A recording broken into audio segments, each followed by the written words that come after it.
Hi, my name is Amanda Panacea, and you're listening to the Healer Revolution podcast.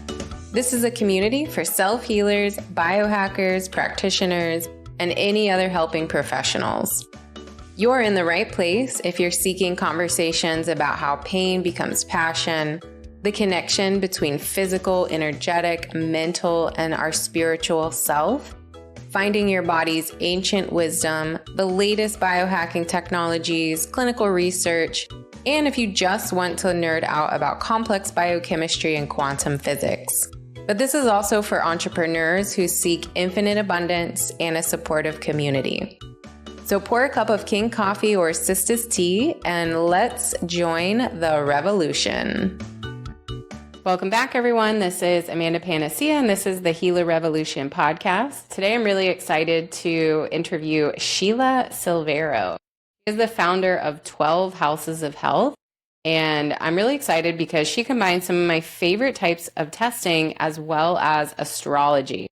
It's a really unique approach, combining that ancient wisdom with our modern wellness practices. She uses the HTMA, astrology, bioenergetic testing, and mind-body-spirit release. And using these different modalities, she's able to guide her clients through profound discovery. Her methods really blend the physical, emotional, and spiritual aspects of wellness and help to uncover deep-rooted patterns, whether that be in the minerals, but also through astrology to help people align more with their life path and really find their superpowers based on astrology. So if you're interested in how astrology can influence your health, how cell salts are used through the lens of astrology and even mineral balancing, and then also how energy work might be able to help foster your healing, this conversation is really packed with several really interesting and insightful clinical pearls. So I hope you enjoy this conversation as much as I did. Hello, everyone. Welcome back to the Healer Revolution podcast. I am your host, Amanda Panacea, and today I am super excited to talk to my new friend, Sheila Silverio. She is an integrative holistic health coach that specializes in things like astrology and mind-body-spirit release. So a big focus on our energetic health, which you guys know that we love here. Hi, Sheila. How are you today? Thank you so much for joining us. I'm great. How are you? I am so good. Every time I post on Instagram, like what's going on with the planets, why is everyone in a crisis mode this week, or those kind of questions, you always answer me, and I'm like, we got to talk. So I'm really excited to talk about how you kind of integrate like the health coach, the HTMA with astrology and all of that kind of interesting stuff. But first, I would love to know, what is your background? How did you come to combine all of these different modalities, and why do you feel like they're important? Yeah, okay. That's a great place to start. So, a little bit about my background is I actually started off in Western medicine, similar to you, working in hospitals. I was a cardiovascular technologist. I always knew I wanted to do something with technology. That was always very interesting to me. And so, yeah, but after 15 or plus years of working in hospitals, um, you know, you start to be burned out from the long hours, just seeing how much patients unnecessarily suffer in such a strict system such as ours. And so, yeah, I began to have certain synchronicities that were really, interesting to me. So I found astrology, and I actually just felt like I was relearning astrology, not like it was brand new information to me. It just felt like so intuitive, and I really used that to help me explain certain, life cycles, processes. And learning about eclipses, for example, is such a enlightening thing to realize that these powerful events happen twice a year, and you can kind of see the turns that your life takes, big turns that your life takes, correlates with those cycles. And so that just really spurred my passion into the unseen. And then I used to have like really intuitive psychic dreams about things.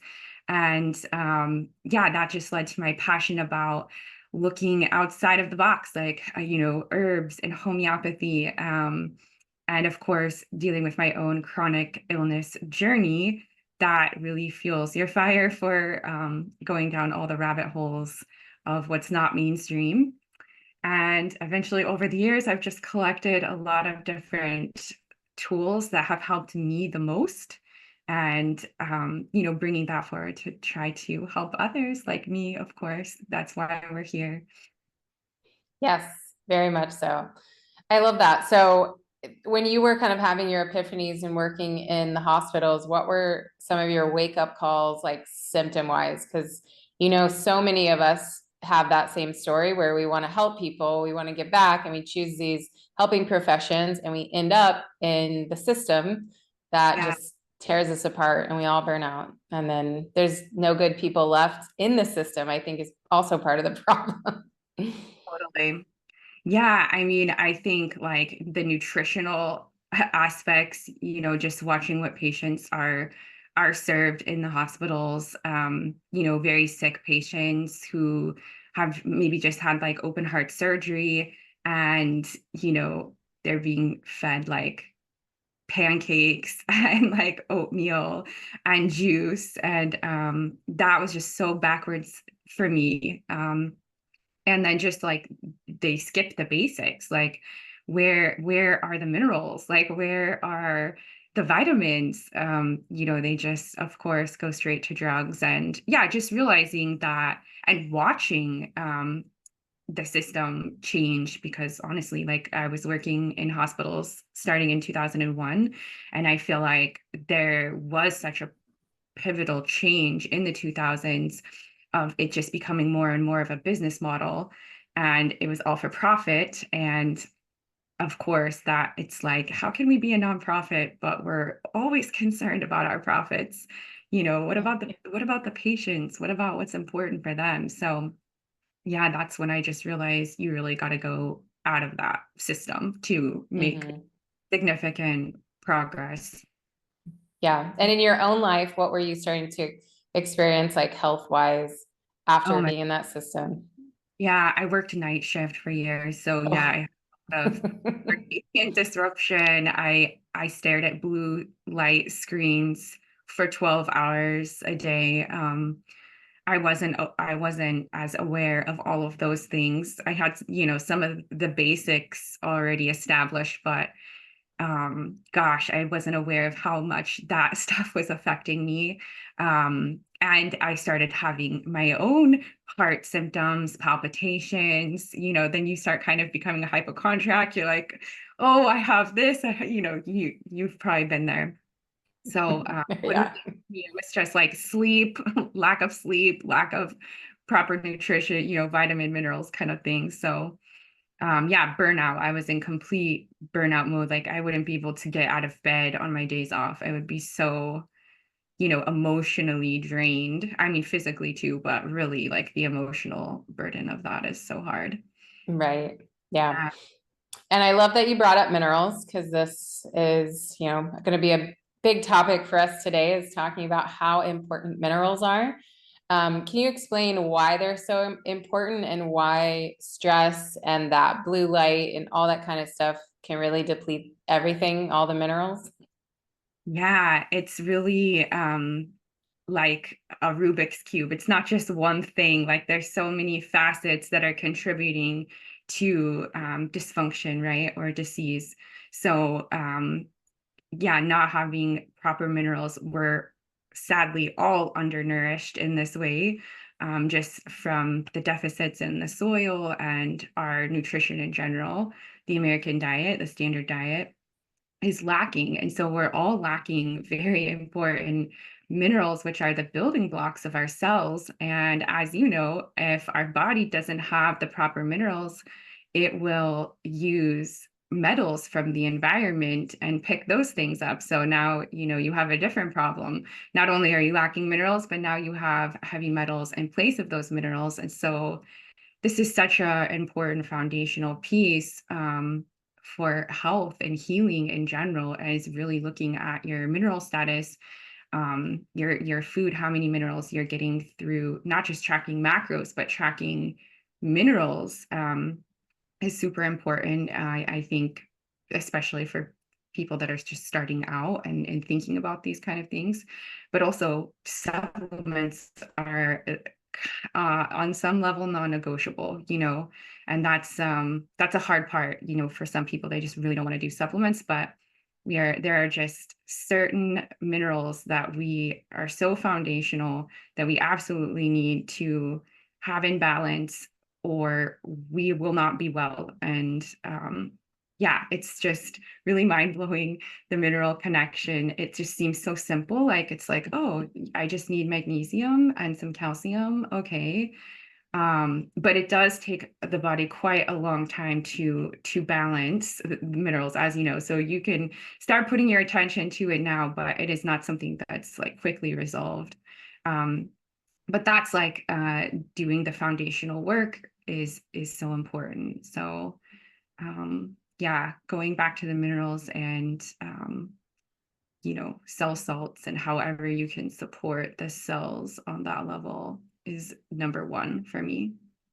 Yeah, definitely. And there's so many that we're dealing with on a global scale deficiency because of the soil depletion. And even if you're eating like the most perfect diet, tracking everything, you're still not going to get the same mineral content in food that people did 50 years ago. Yeah. And it's just the way that things are now. We really have to supplement certain things to get that recommended daily dose. Because once you see the daily dose of some of these minerals, you're like, oh, Yeah. I'm absolutely not getting anywhere close to that. Yeah, absolutely. And even some minerals that people aren't aware of, like selenium, which helps fight cancer. It's an extremely important antioxidant that's very deficient in the soil, especially in certain regions of not just the United States, but again, like worldwide. And that's so easy to fix, like Yeah. it's easy and cheap. It's not like and that I think that's where my passion is, in going down all the rabbit holes of different protocols and ways to approach restoring homeostasis from whatever it is, besides the emotional component. On a physical level, is looking at the minerals, but also I feel like it's the most efficient way of targeting and healing the body. Um, I'm all about efficiency and what's going to be the most practical and affordable for folks, you Mhm. know. Yeah. So I And really love, yeah. yeah, yeah, I totally agree. I really fell in love with minerals as well after my first HTMA was like 2015. And I had been afraid of salt before this. Like, I thought salt was unhealthy. I had been a vegetarian and a vegan on and off for like 10 years. And all my hair was falling out. I was sleeping like 12 hours a night, working in a hospital as well. And I did my first HTMA and my sodium was like she was like, this is the worst calcium shell and the lowest sodium I have ever seen. And I was like, oh, that makes perfect sense. Like, I craved olives and I would try to drink like pickle juice because I was so dehydrated from my lifestyle, but also just not getting enough sodium, super burned out, adrenal hormones were tanked. So it Yeah. clicked in that moment, like, oh, I'm very stressed out and it's ruining my minerals. That's why I feel worse. Um, so Yeah. you use HTMA as well. Is there any other type of testing or like muscle testing that you do for the people you're working with to see where they're at? Yeah, I love to use bioresonance as well. So just depending upon what folks are interested in, but of course, like you can get so much information with a bioresonance and HTMA. That's really usually a really good place to start to get do a deep dive into where you're starting from. And yeah, and then of course HTMA is pretty affordable. So I love to keep folks like on track with keeping up with it and monitoring, because it's not a fast fix, but man, it's so rewarding when you're able to see the breakthroughs, see them, in the hair. And so yeah, I use HTMA and bioresonance and a little muscle testing, for unique situational things. And then from a mind, body, spirit perspective, I do MBSR energy clearings. So. Mm-hmm. And explain to everyone, what is MBSR and how does that kind of fit in? Yeah, so mind, body, spirit release is just one of many energy medicine modalities that you are using muscle testing, kinesiology to tune into that person's space, and you're figuring out what type of imbalances, whether it's emotional imbalances or organ imbalances, that are coming up. So you're able to then find what are the biggest blocks for that person energetically, and then clear those blocks using a laser and using the meridians of the body. So it's very subtle, but very powerful medicine. It does require an open mind because it's, very non-conventional.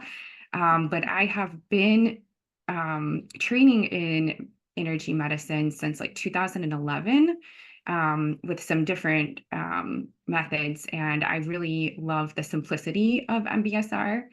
And it kind of just gets right to the point. And it's really effective. So I always recommend it as a complementary thing that you're doing. You need both, right? You can't just do the physical, you need the spiritual, emotional. And whether you do like EMDR or something like this, whatever works for you, but working on all of the levels of the body is the best way. Oh yeah, totally agree. There's only so much that physical work will get, only so far that physical work will get you to.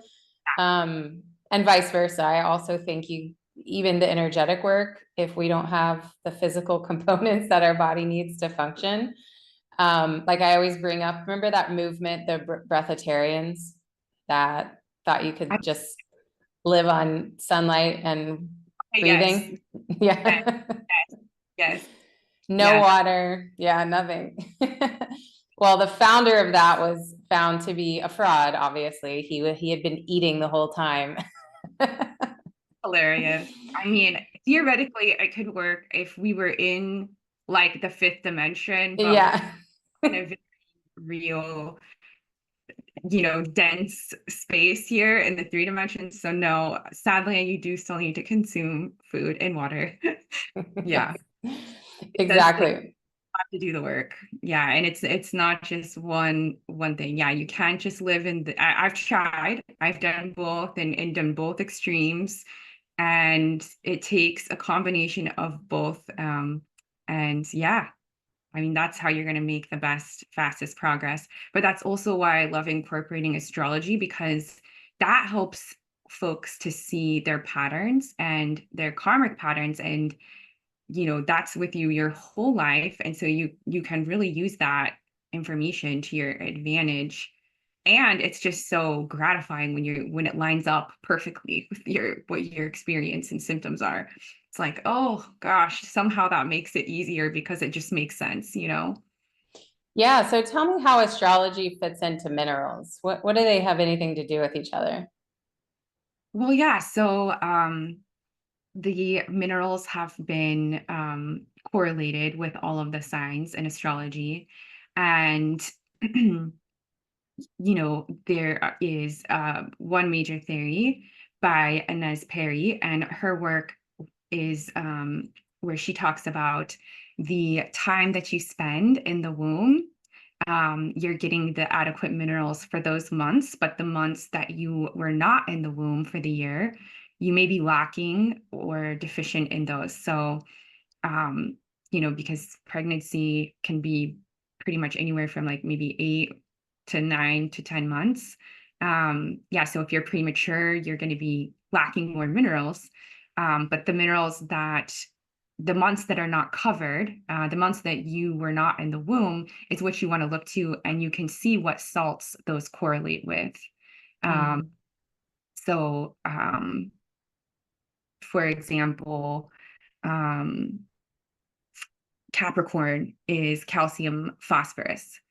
So if you were not in the womb, then you might want to look at calcium phosphorus, and then also look at, oh, do I have digestion issues, and the things that go along with that mineral. And Interesting.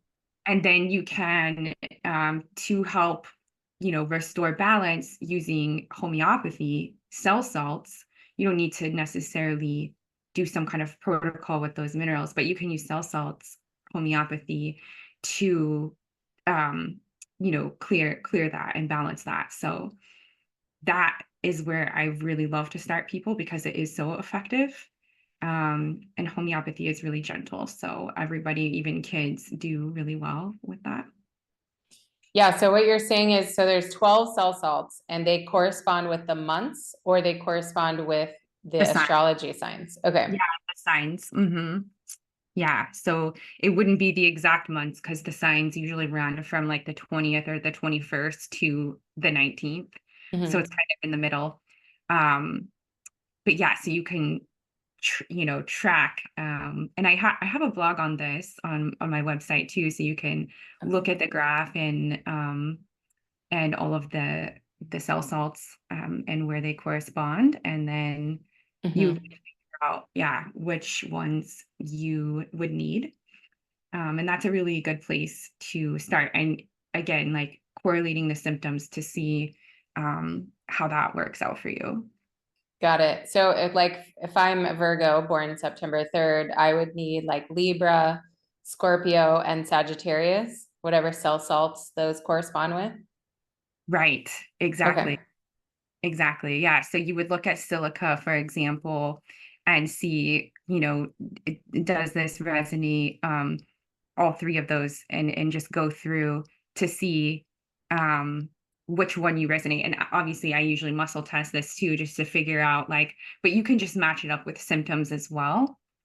And then another thing you can do is just look at the first house, because in astrology, your chart, the first house, rules the body, the physical body. And so the planets that are in the first house, the sign of the first house, and ascendant, are really important to the overall, um, native's whole chart. So Interesting. Yeah. So I'm just trying to think like the number 12, right? It has kind of this theme. Is there, and I know the number 7 also is really powerful, like the 7 chakras, um, yeah, 7 chakras, 7 glands, like the endocrine glands. What are yeah, and the, there's the seven traditional planets. So in yes, traditional okay. astrology, yeah, in the traditional astrology, um, we didn't have the technology to see the distant planets, so we just had, through Jupiter, yeah, and Saturn. So Uranus, Neptune, Pluto, those are, more part of New Age astrology. They still have weight and importance. They just weren't discovered until much later. So yeah, the seven planets are what's used, in traditional astrology, and what I mainly focus on too. Yeah, like you said, correlates with the organs, and yeah, the numerology and how it echoes through, like, literally everything. It's crazy. Right. Yeah. So let's say you get a test result back, and how do you, besides just the cell salts and the months you were born, how else do you incorporate astrology into those patterns? Like, can you give me an example?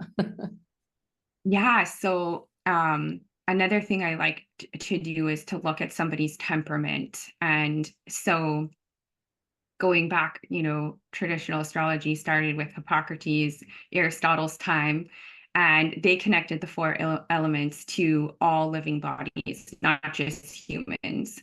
So fire, air, earth, water. And so you can look at the big four is what they're called. So looking at your sun, your moon, your rising sign, everybody's pretty familiar with that. And then you want to look at your rising signs ruling planet. So if your rising sign is Sagittarius, then the ruler of the rising is Jupiter. And then let's say you have Jupiter in Gemini. So those 4 planets you want to look at, or those 4 points, I should say, because the rising is not technically a planet, but you want to look at the element. So if your sun is an earth sign, that's going to be cold and dry. And so you tally them up and you see which one you have more of. So for example, for me, even though I'm an earth sign, sun, and I have other earth planets, I have more fire. So I lean towards more hot and dry fire. And the fire element is associated with a temperament. So there's 4 temperaments that go with the elements. And this gives you a lot of information about yourself. And, fire is linked with, somebody who's more passionate, maybe has more tendency towards anger, but is really active and practical. And, and then you can focus on how that's linked. So that's linked more to the liver. And so this is a really good tool to use to know your temperament so you can see what you tend to. And then with the cell salts, you can kind of match that up. Okay, so I'm more hot and dry. So what cell salts would balance that more? So that gets a little bit more tricky where you need like a practitioner to guide you, but you can just use the temperaments in conjunction with that can be a really good guide. Interesting. And with the cell salts, we didn't even explain what these are. Can you explain what cell salts are? Yeah.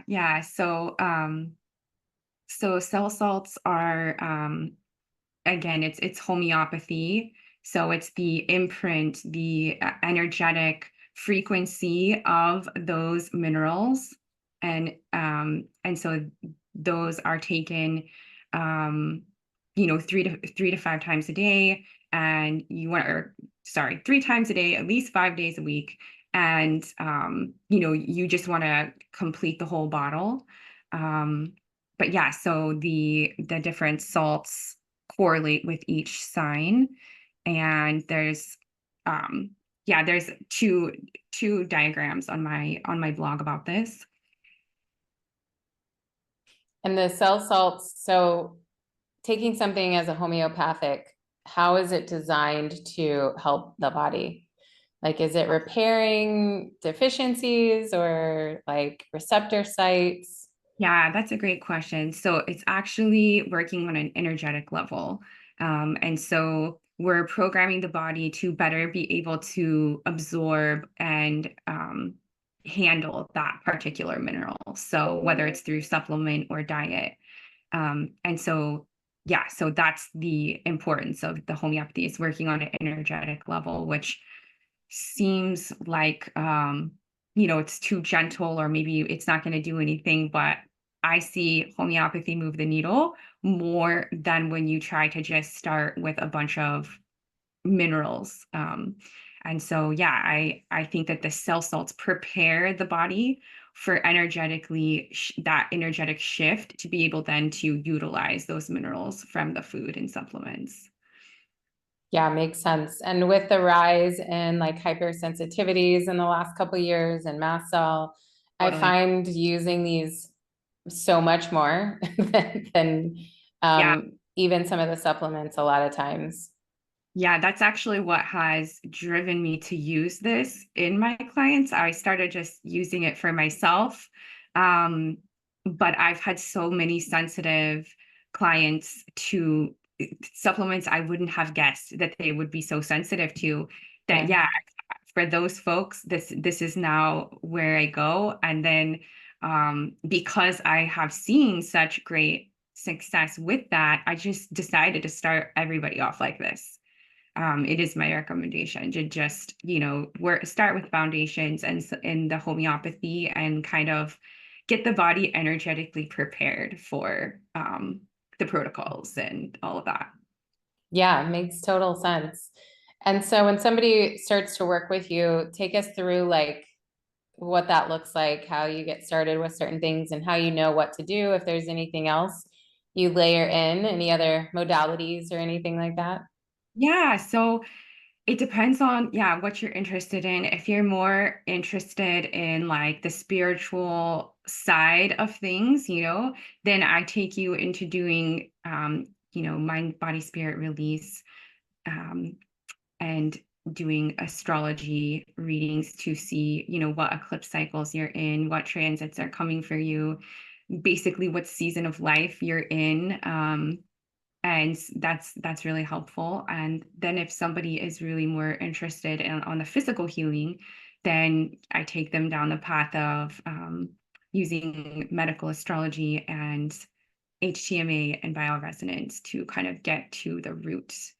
But usually it's many root causes. It's never just one root cause. It's usually many things. So you kind of need more than one tool to really, again, address the body on all layers, the mind, body, and spirit. So that's what I'm really passionate about doing. And yeah. And what's the difference between astrology and medical astrology? Yeah, okay. So using different techniques and tools, regular astrology is just looking at the planets and the transits, so where the planets currently are located and what eclipse cycles are activated and how those are playing out for you. Um, Eclipses are, really powerful events that happen twice a year. So those are really good to track because you can see where the change in your life is taking place the most and what's coming up. So that's probably number one. And then medical astrology, again, is looking more at the temperament, the elements of the planets, and timing wise, similar to life stuff, you're looking at transits and timing and seasons. We can look at when is it a good time, like if you need to have surgery or something like this, or do some kind of treatment, we can pick opportune times for that. And that is definitely really, I think, important to be aware of. They've done a lot of studies of, the moon, for example, and when the moon is what's called void of course, meaning the moon is in the middle of changing signs, but during that transition, it's not making any aspects to any of the planets. So it's kind of floating without connection. And during those time periods, like they did a study in the Wall Street Journal, like back in the 80s, of different businesses that incorporated themselves like during the void of course moon. And like 99.8% of them had filed for bankruptcy within the first year. So for example, like, yeah, you don't want to do anything major when the moon is of course. That's rule number one. But there's other, things, and of course, it depends on your specific chart. But yeah, so those things are really good to look at. So how does the moon affect the outcome of a business just because it was made in that time period? That's so crazy to me. Yeah, it is really interesting. And it's financial astrology is like a whole another branch of astrology. But yeah, I mean the statistics on it are pretty astounding. But yeah, the moon is one of the main luminaries. So the sun and the moon position is extremely important. And if there isn't any aspects tied to that moon, it's like there's no purpose, right? The purpose isn't grounded. So that's kind of the energy of void of course moon in a chart for a company or something. Yeah, so same thing for your personal business, like when you do your LLC or whatever that, or when you launch your website, those kind of dates and times, and also locational. I help people look at the maps and see, if they're thinking about moving, what areas hold the best energy for different things. Like if you're more interested in love or career, you can find places that more support that. And that's called astrocartography, which is really fun. And yeah, so there's also that. Wow, so many things I don't know about astrology. You mentioned surgeries. Is this something, if somebody's going to have a surgery, they need to check Yeah, what's going on with the moon or all planets? all planets, but the moon is really important. Yeah, moon and Hmm. Mars. Mars is the planet that it would govern surgery, and so yeah, so those two planets location in your chart is really important to figure out. Um, Mhm.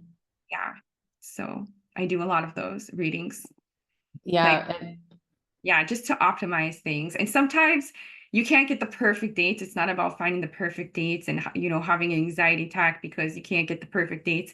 You work with the energy of what you have. Like my husband just had surgery, and it had to happen during Mercury retrograde. So I knew there was going to be like, it wasn't going to be smooth. And of course, like we had to change our plane tickets, like all of the Mercury things that could happen, like our results got lost and then delayed. Yeah. So, but everything turned out fine still. It was good, good. little things, so it's good to be prepared to know what's coming. Yeah. And I'm thinking about people who really poo-poo astrology and say it's fake. Yeah. How can you explain astrology in a way, like my brother, for example? I'm Yeah. like, you realize like the water on Earth is affected by the moon, and Yeah. we are mostly water. And for some reason, he just cannot wrap his head around it. Yeah, I think that there are just some folks that just don't resonate. It doesn't connect for them at all. I think that's okay. I don't usually waste too much time on trying to convert people, but to get them to understand, if they're truly open to understanding, yeah, I definitely explain the tides of the ocean are governed by the moon. Like when there's a full moon, we have king tides. The eclipses even more so. There is a pull that the planets have, and like the saying goes, as above so below. If God created the planets and he created the people, to think that they're not connected, just because you don't see the energetic connection. Like also planets, we can now record the sound, like the harmonics of the planets, and they make incredible um, harmonic healing frequency sounds. Um, so those sounds like penetrate through the universe, and even if you don't hear it, we feel them, right? And so, yeah, and if you're interested in kind of seeing how astrology can affect your daily life, I always encourage people to look at the moon. There's an app called iLuna, and you can see what sign the moon is in. And then if you know your chart, you can see, okay, my moon is in Leo, and today the moon is in Leo. Like, do I feel different? Do I feel more heightened? Do I feel more introverted? Like, kind of reflect and keep like a little diary of the moon, and also Mercury retrograde, because that happens 3 times a year. And for me, that one is like undeniable. Every Mercury retrograde, it's something to do with technology or communication. Think about technology, mail, um, all of those things.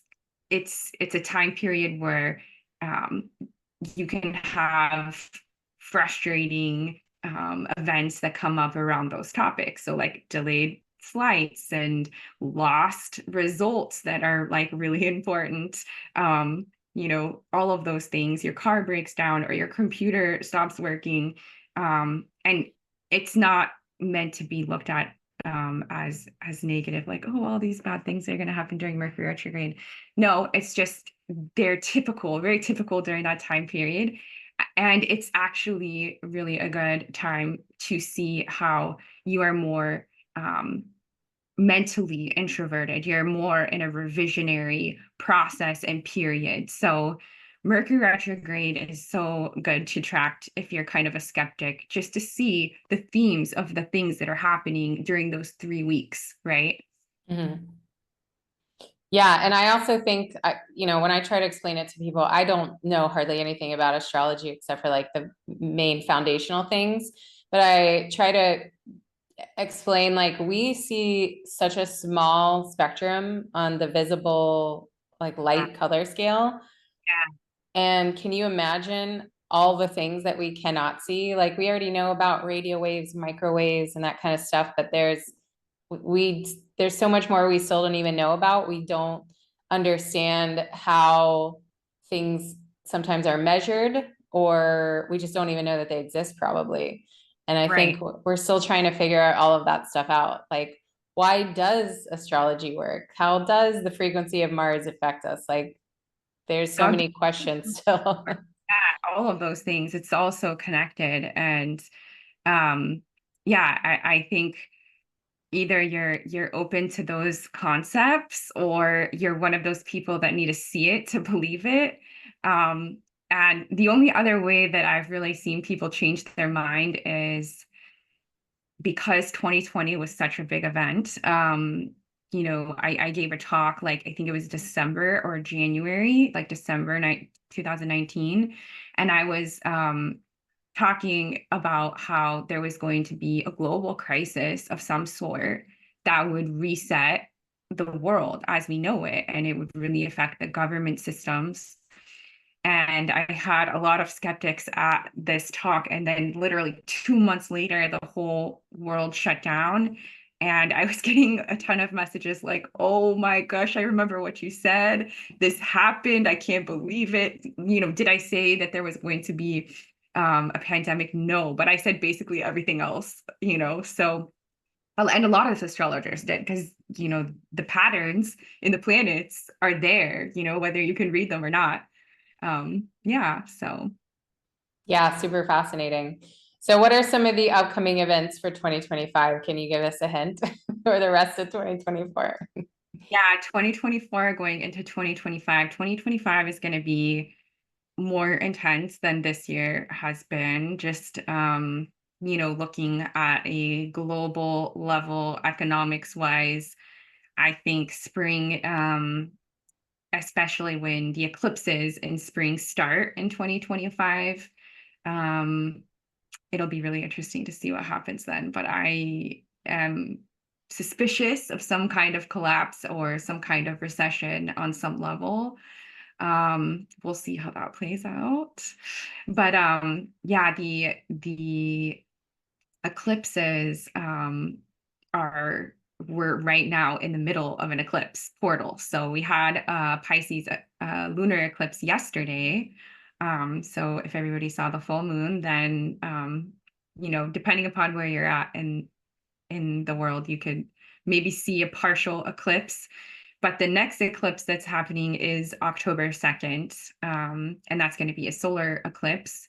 And so the things that are happening around this time are really important, as well as you want to think back to what was happening in 2015, 2016, because that was the last eclipse cycle that matches this one.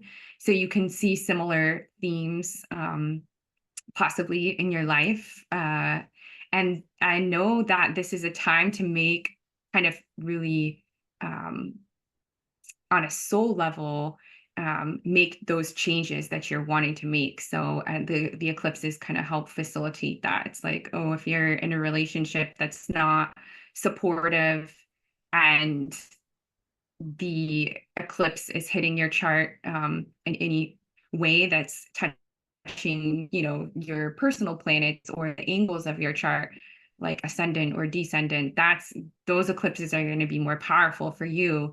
So you want to know, it's good to know where the eclipses are happening so you can know like what part of your chart is being activated.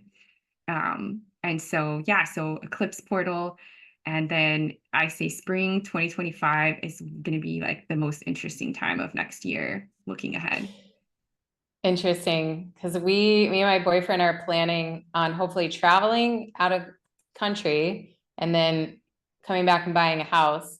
And it's funny, 2015, I did a lot of traveling.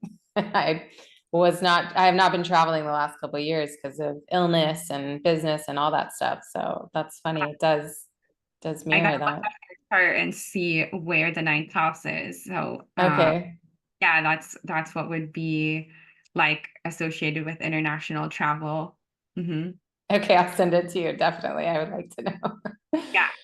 And then also, do you see people sometimes getting lost like in this other stuff and, I don't want to say blaming, but explaining everything that happens to them through the lens of astrology. Like, I think we've all seen those memes that are making fun of girls being like, oh, it must be the moon, as her life is like falling apart after she's made a million bad decisions. Totally. Yeah, I mean, I think, you could almost say that with anything. Like if you're into Yeah. something, it becomes like what you see everything through. So yes, I definitely think there are some folks that get a little too much wrapped up into the chart. And what I always like to tell people is, you know, we came here with free will too. So not everything is set. And even like the best psychics can't tell you everything exactly, because again, we still have our free will, and how we exercise our choices that we make changes our life and outcomes. So the chart is about 70%, and the other 30% I look at as free will. So yes, there's so much that you can see in the chart, and it's really helpful. But just like anything, you know, you have to find a balance, and just like with supplements, like you can only go so far with the protocol if it's like consuming you, and you have like anxiety around being able to make decisions based off of that, then that's a problem. But Mm-hmm. if you're just using it, most of my clients, they check in a couple times a year, and they get that roadmap, they get those insights, and they feel like they are better equipped to plan and prepare and know like what's coming. And yeah, so I look at it, I try to encourage people to just use it as a tool. Don't become like overly dependent on it. Right. And I think we see that a lot with any chronic illness health space, because if it's not that, it might be, I see people a lot saying, oh, well, I've been dealing with this. It's because of parasites. Oh, I've been dealing with this. It's because I don't have enough zinc. And so it's always like a thing that Yeah, you can use to explain how you're feeling to avoid also doing some of that inner work and totally. looking at your lifestyle or your minds and your mindset and all of Yeah. that it could be the low zinc, yeah, it could be the parasites, yes, but instead of kind of using that as that excuse, quote unquote, or the explanation, I try to help people navigate like, okay, but what do you really think it is? What is your Okay. inner voice saying that this is why this Oh, problem exists? yeah, totally. Because I think most people will surprise themselves if you prompt them to use their intuition to tune in rather than searching for something external all the time. That's definitely a pattern to be aware of. Like if you're always reaching outside of yourself to explain away and have something to put the focus and attention on, that's definitely a problem. So yes, I definitely agree. Encouraging folks to learn how to go within and tune in, and use your own, like you are your own best expert, period. Nobody else knows your body better than you do. And a lot of times we have our own answers, and it's okay to validate that, like just because I'm a practitioner doesn't mean I only listen to myself.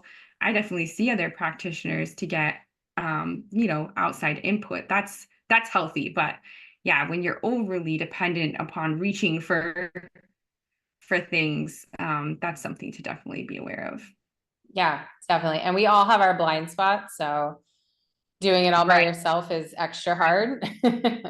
Yes, and again, back to astrology. That's another thing I love astrology, because you can see where your blind spots are, how you get in your own way the most, which can also be such an incredible tool. I think one of my favorite things is therapists that become astrologers and use the lens of astrology in therapy. I think that's so powerful. Hmm, interesting. And I'm just thinking legality. Like, I'm a therapist, but I don't practice with that license because of, the legality of saying, oh, and I also use astrology. I feel like the states, the federal system would probably say no. That's a very interesting point. I'll have to forward you though a couple books that are Uh-huh. maybe it was more acceptable back in like the 80s and 90s. I don't know if it was like a little bit more lenient back then, but yeah. Yeah, because even though I might have education in the health space, because I don't have a specific license in something like that, legally as a therapist, that would be outside of my, scope. So Right. that's Right. why I don't use that license anymore, because there's Yeah, so many rules and regulations on what you can even talk about, like totally. So diet. yeah, I let my license go as well because yeah, it doesn't help me. It pretty much only kind of hinders you in some of those ways because now you're accountable to the board and whatever they want you to say and do. And yep, exactly. Those are the limitations of our healthcare system, sadly. Right, exactly. So this has been absolutely awesome. Tell us where to find you. How can people work with you? What other offers do you have? You mentioned you have a blog, which sounds like it's got a lot of really incredible resources. Yeah, so I am just building up my site and blog. I just redid my website. So you can find me at 12housesofhealth.com, and that's the number 12, 1, 2. And also on Instagram at Sheila Silverio, Silverio _ and yeah, I will be continuing to add more content to my website, blog, and resources. I have a bunch of stuff I'm going to post up there this week. So, yeah, feel free to reach out on either platform and get a hold of me. Fantastic. Do you have any like group things planned? Or you mentioned you were giving a speech before 2020. Do you have anything like that going on? I don't have anything planned. Unfortunately, I've kind of fallen out of a lot of that fun stuff the last couple of years because I've been traveling so much internationally and working on my husband's visa. And so I'm hoping 2025 I will be able to bring back all of that fun stuff. And I'm planning on starting a YouTube channel. And so, yeah, so more videos and information to come next year. And I'm just going to continue working one-on-one with folks for the rest of this year. Perfect. Yeah. So we'll have all that in the show notes so people can follow you and be prepared for when you start to offer other things, or they can contact you for the one-on-one also. Yes. Awesome. Well, thank you so much for joining me. This was so insightful, and I really want to refer my sister to you as well because she's really into astrology. So we'll be in touch. Thank you. And thank you everyone for listening. Thank you. Bye, everyone. Thank you, everyone. I am just so thrilled that you're listening to the Healer Revolution podcast. This has been a huge passion project for me and super therapeutic on top of that, helping me to use my voice and connect with other like-minded individuals. So if you're enjoying the podcast, please like and subscribe. Please share on social media or with your audience or friends or loved ones. I truly appreciate it. It does take a lot of time and financial costs to run the podcast, and it is not a moneymaker, let me tell you. So if you are enjoying this, I would truly appreciate your support just by sending me a post, a like, and a subscribe. Thank you so much.